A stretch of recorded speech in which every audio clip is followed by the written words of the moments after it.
Today I am going to discuss about diabetes mellitus, hyperglycemic condition, very commonly seen in worldwide. So what is diabetes mellitus? By definition, diabetes mellitus is a clinical condition or syndrome characterized by hyperglycemia due to absolute or relative deficiency of insulin. This is the definition. Or otherwise, it is a diabetes mellitus is a group of metabolic disease characterized by hyperglycemia resulting from defect in insulin secretion, insulin action, or both. Either way, we can describe diabetes mellitus.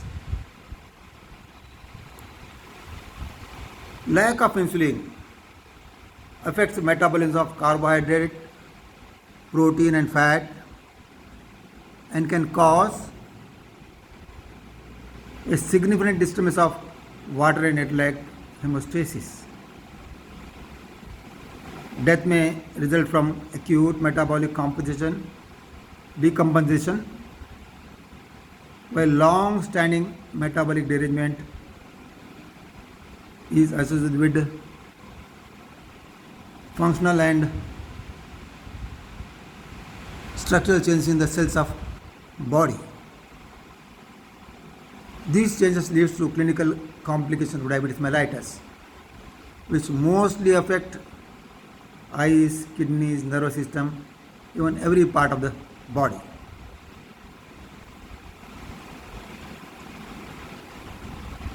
Here, incidence. So rising incidence in the world, all over the world. Every time it's increasing every year. 2000, in the world, 171 million people had diabetes mellitus. Now, by 2030, expected rise is doubled.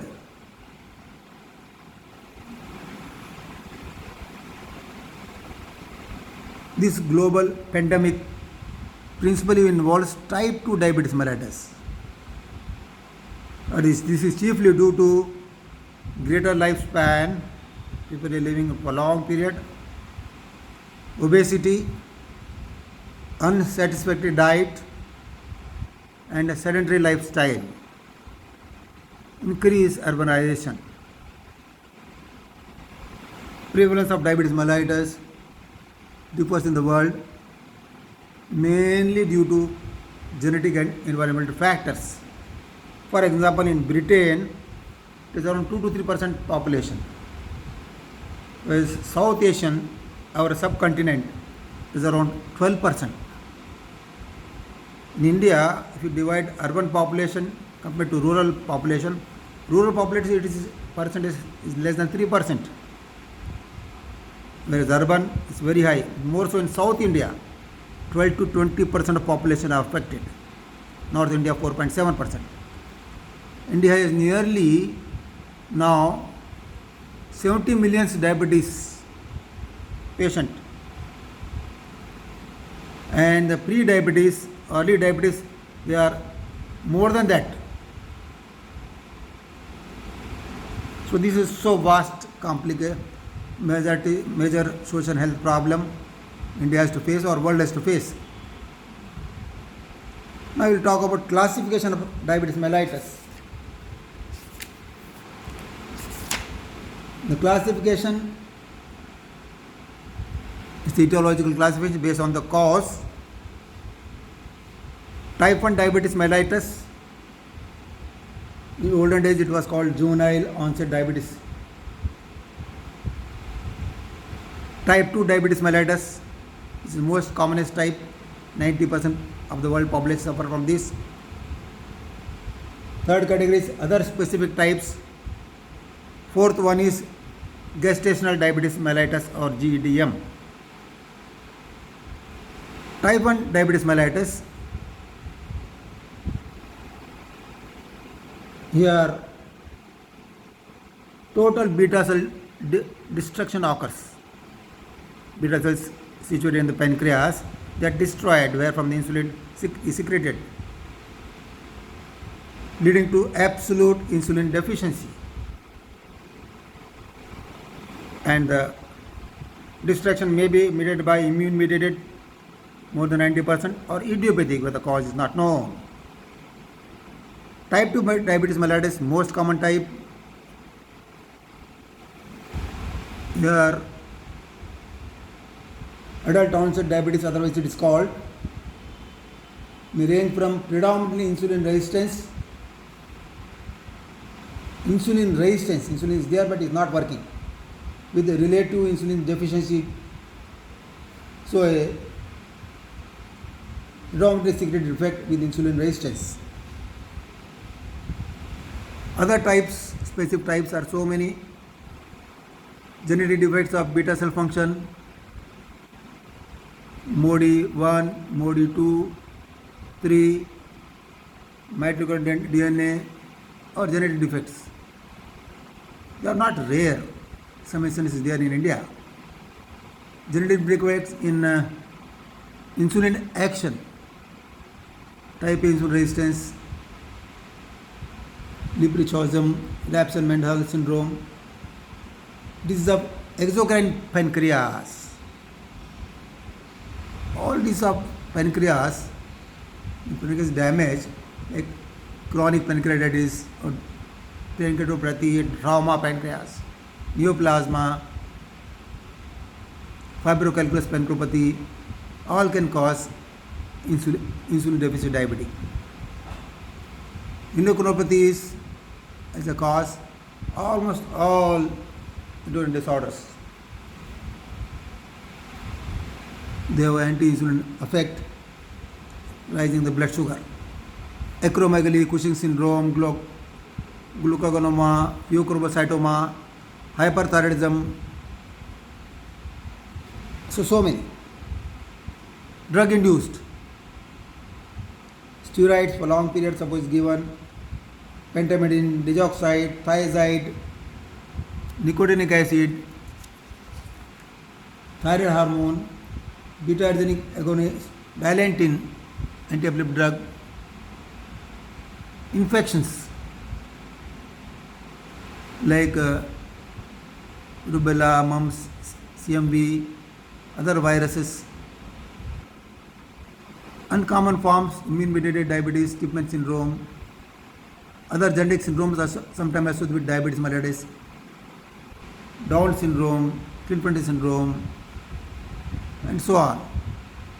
Last category of diabetes mellitus, gestational diabetes mellitus seen in pregnant ladies, otherwise it is called GDM. Now we'll focus on pathogenesis of type 1 diabetes mellitus. It's very interesting. Here 90% cases immune mediated, 10% idiopathic, I said already, where there is a total damage of beta cell, no insulin or little insulin only. There is a slowly progressive T cell mediated autoimmune disease for a few months to years. Beta cell destruction takes place, hyperglycemia comes. Once there is a more than 70 to 90% of beta cells are destroyed, so much damage, then only hyperglycemia comes. And islet cell antibodies can be detected in early stage. Later stages, GAD antibodies can be detected, and late onset diabetes of middle age also it is positive. Genetic predisposition is there, chromosome 6 short arm, in that HLA haplotypes DR3 and DR4 are the location seen in white population. This is the area where in such area such changes bring out autoimmune disorders. Here any environmental factors, unknown environmental factors we call it, viral infections, various virus, mumps, coccyx, etc., or some dietary factors, milk products, or some unknown antigen will cause antibody production. These antibodies attack beta cells of the pancreas. So it's a because of mechanism of molecular mimicry, autoimmunity develops, and as beta cells is destroyed, then insulin production comes down, so hyperglycemia takes place. So beta cell mass is there, genetic susceptibility, human dysfunction, where the normal islet cells are there initially. Then there is insulinitis, inflammation of insulin. Lot of cells interest in the beta cell, they are destroyed, antibody mediated beta cell destruction, autoantibodies present at this time. So inborn triggers is there, insulinitis develops. Then you find gradually beta cell destruction, and last stage you find once 70 to 90% beta cell is destroyed, classical diabetes. This is a pathological event causing this. You point about glucose mechanism and all that. Glucose comes from the blood, from what we eat, from GI system, and when we don't eat, glucose is produced by liver.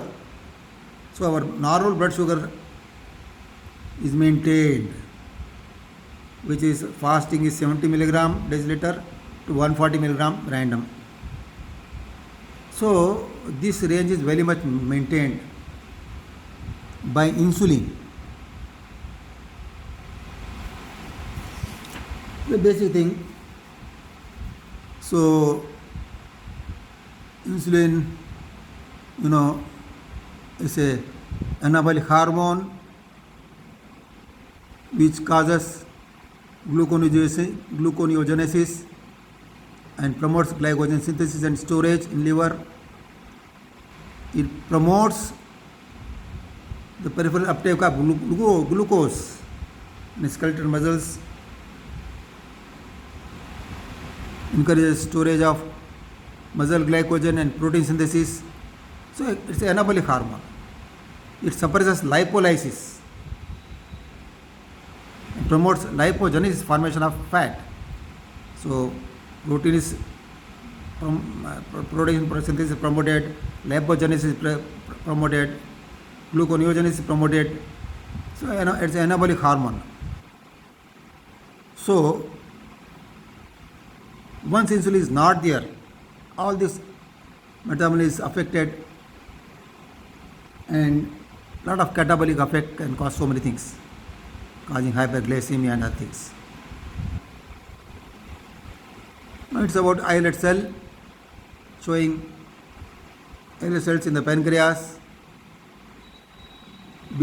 In the core beta cells are situated, which secretes insulin in response to low sugar in the body. Once we eat, sugar level rises. This stimulates glucose production and insulin production, and then insulin is produced as a two phase. First phase is very fast, the spike is there. Second phase is continuous insulin secretion. This insulin will go to the skeletal cells, and the glucose is utilized in the skeletal muscles and adipose tissue and various places as fuel. This is the insulin structure. This is a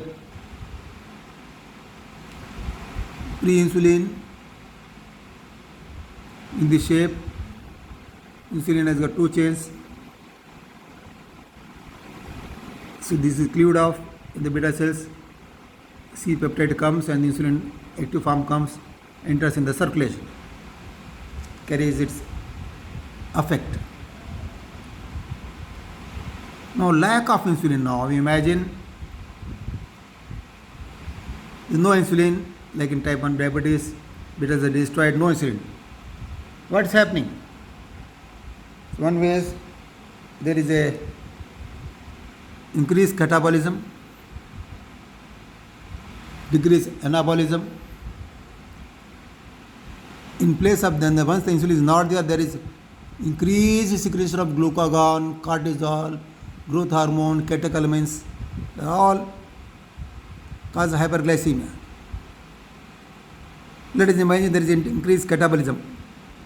So gluconeogenesis takes place. Gluconeogenesis takes place from amino acid. Glucose is synthesized. So body protein wasting is there. Body become thinner. Muscles become thinner, wasting. Increased lipolysis takes place. So in that ketones are synthesized. When the ketones levels are very high, it is called hyperketonemia. So causing acidosis. The condition called diabetic ketoacidosis, where hyperventilation, peripheral vasodilation, all this, there will be hypotension, low BP, hypothermia, and if you don't treat it, don't give insulin in that time, death may ensue. Other way, decrease anabolism. So insulin is not there, so hyperglycemia takes place, so it causes fatigue in the body. Hyperglycemia, when the renal blood sugar level is more than 180 milligram, the glucose is in the kidney is not reabsorbed. So glycosuria takes place. Glucose passes in the urine when the blood sugar is 180 for any reason. So glycosuria will cause genital infection with vulvitis in female, melanoitis in male, and osmotic diuresis causing polyuria, polydipsia, and salt water depletion, all will result in death. So much insulin is required for normal metabolism. Now about type 2 diabetes. Type 2 diabetes runs in family.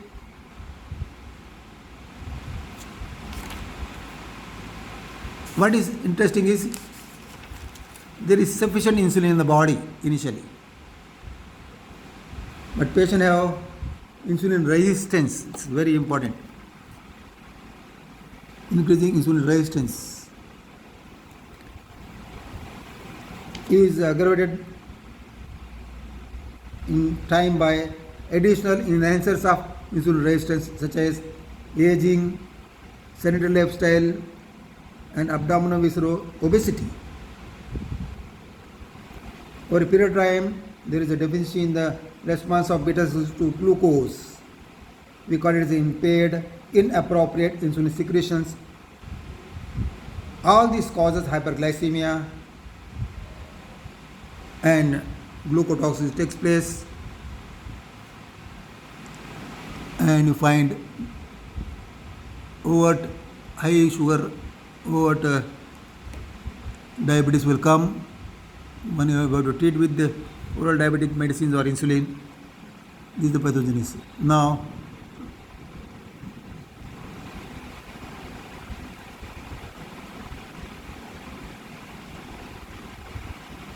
distinct feature in it between type 1 diabetes and type 2. Type 1 is severe insulin deficiency as beta cells are destroyed totally. Whereas in type 2 or adult onset diabetes, insulin resistance is the characteristic. Only 30 to 40% beta cells are destroyed early. Here, abrupt onset of action, severe symptoms, or very late symptoms. Your tendency to ketoacidosis, no ketosis, rarely. For sustenance of life, person has to survive, he has to take insulin lifelong. Here it's non-dependent. You can treat with oral medicines or other drugs. So there is a huge difference between this type 1 diabetes and type 2 diabetes. Clinical features now, we'll go for. Clinical features, onset usually in adults, acute. Children's, they will have acute, but elderly, it's a slow presentation. In acute condition, you find osmotic symptoms like polyuria, polyphagia, polydipsia, very classical of triad symptoms of diabetes mellitus.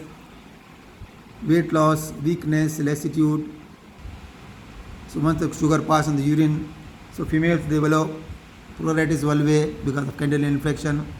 Males develop balanitis and loss of libido, erectile dysfunction, blurring of vision. Most of the time diabetics are diagnosed when they go for some other disease with lab testing for blood sugar. So it's a asymptomatic patient, they are diagnosed accidentally. Otherwise, most of patients in clinical practice they come with diabetic complications. So what? So this way they come. Now clinical features we have finished. Now we will go for a diagnosis of diabetes. It's very important. Though patient may complaints, symptoms history of polyuria, polydipsia, polyphagia and all that, you have to measure blood sugar. Fasting plasma glucose 126 and above is diagnostic of diabetes. Random plasma glucose 200 or above, you can say the patient has got diabetes. Third category of point is HbA1c, hemoglobin A1c or glycosylated hemoglobin, it is 6.5 or more percentage. We can say that patient has got diabetes mellitus. Some patient, suppose they have got 100 to 126 sugar fasting or random sugar 140 to 199, we call them as a pre-diabetic and we go for glucose tolerance test, oral glucose tolerance test. We will give 75 gram glucose, 200 ml water. First take fasting blood sugar, and then take half an hour, 2 hours take blood sugar and measure it. Fasting impaired glucose tolerance or pre-diabetic stage, when we say patient will have fasting glucose in between 100 to 125. 2 hours after glucose load, if the sugar is 140 to 199, we say impaired glucose tolerance. This way oral glucose tolerance test also help in diagnosis whether the patient is pre-diabetic, diabetic or normal person. So this is all about this. Now management of diabetes mellitus.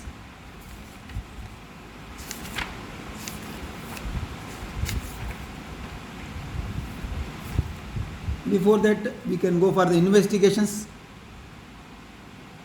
Yes, urine analysis we do. We see glucose in the urine to confirm glycosuria. We see ketone bodies, ketonuria. We see protein in the urine for proteinuria. Because complication of diabetes nephropathy, we find protein in the urine. We sometimes detect microalbuminuria.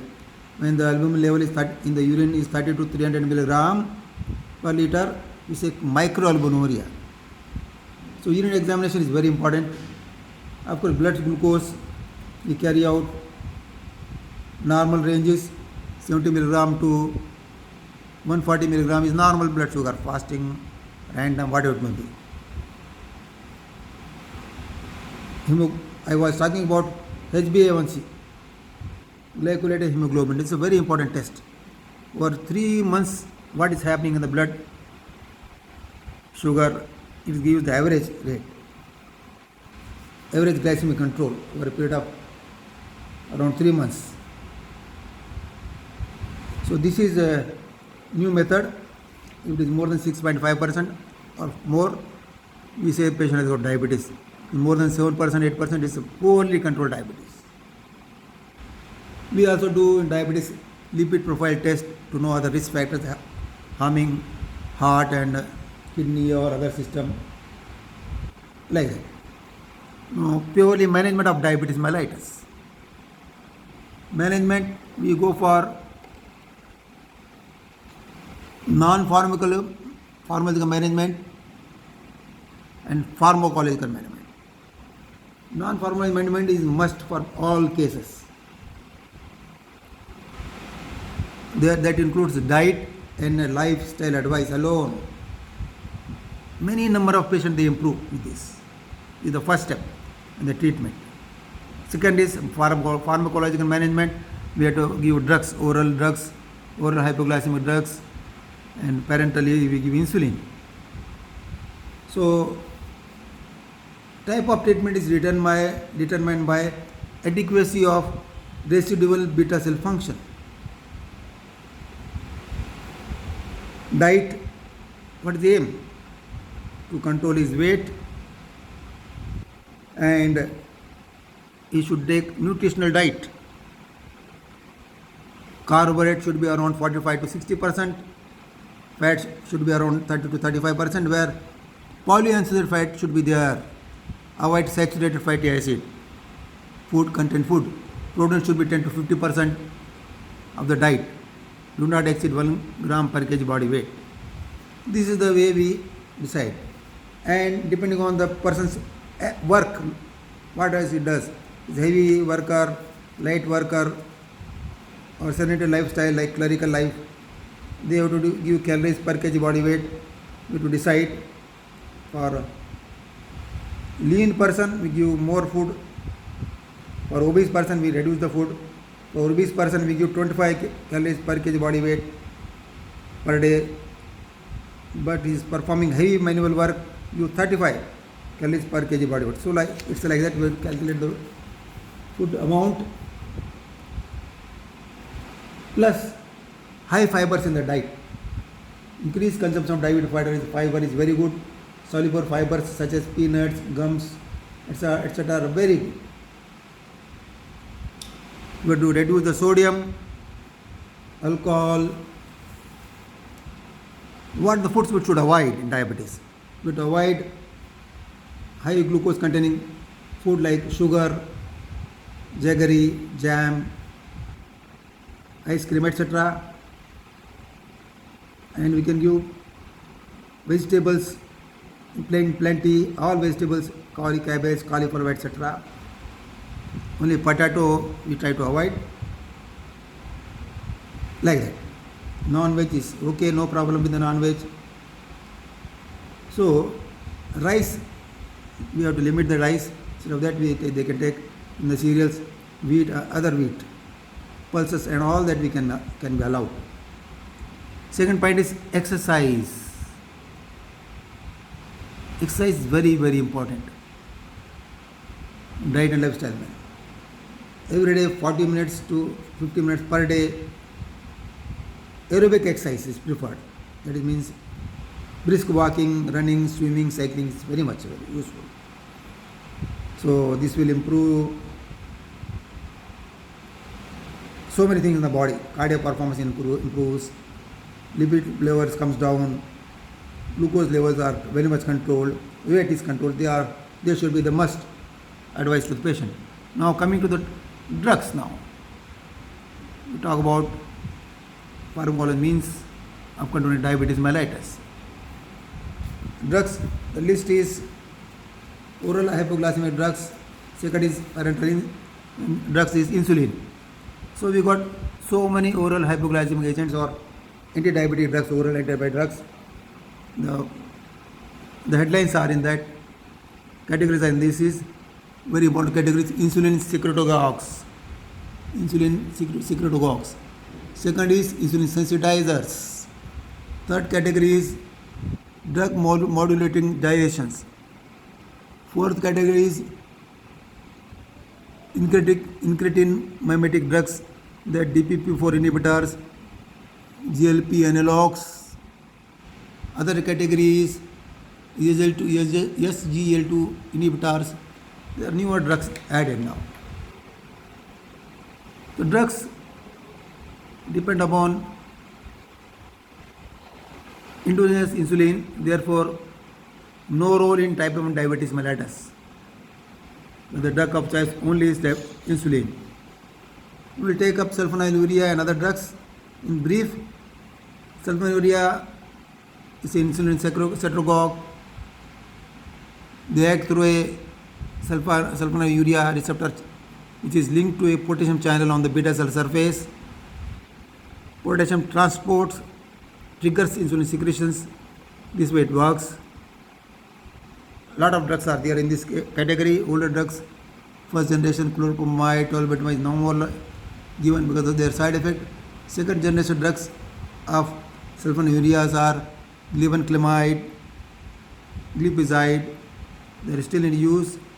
The important drug in this category is gliclazide, glimepiride. They are now more commonly used.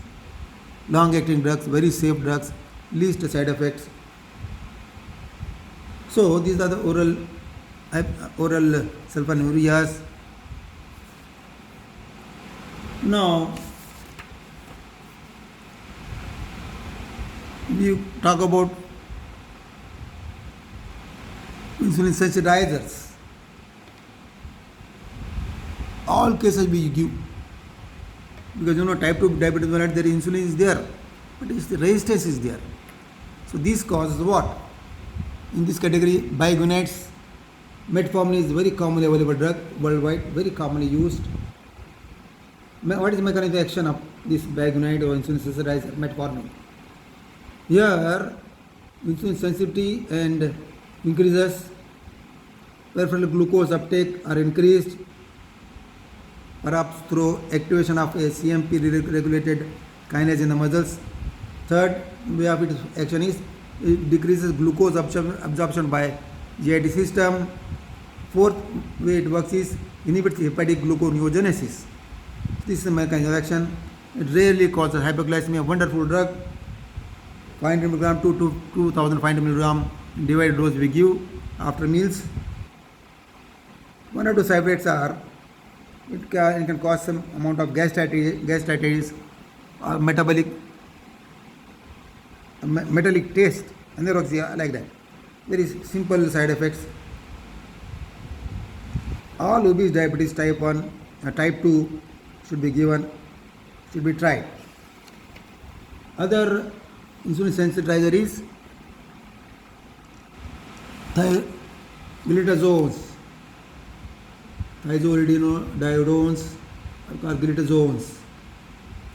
They are PPAR agonist, PPARY agonist, and since insulin sensitizer they can be used. Contradiction of these glitazones are liver dysfunction or there is a heart failure advanced, one should not do this. Side effect of this drug is can cause hypoglycemia, it can cause weight gain and edema. Piclidazone, rosiglitazone drug is there in this category. Piclidazone dose is 15 to 45 mg once daily. Third category of drug is drug modulating digestion. These acarbose, voglibose, these are the drugs very popularly used. They are alpha glucosidase inhibitors. So once these drugs are given, the enzyme alpha glucosidase are inhibited. So carbohydrate digestion is impaired. Whatever patient eats in the form of carbohydrate, that is not digested and it comes in the stool. So they are very helpful in controlling post-prandial, post-lunch blood sugar level. Dose of acarbose is around 300 mg daily, whereas voglibose is 0.2 to 0.3 mg 2 to 3 times daily.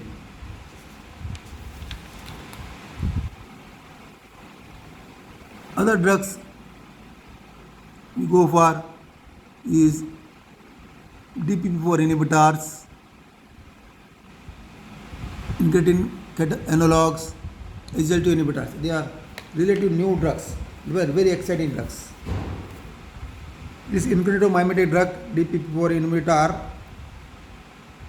it increases incretin level. So DPP4 inhibitor, this drug inhibit DPP4 enzyme, which what it causes DPP4 enzyme, it causes decrease in incretin levels in the GI system.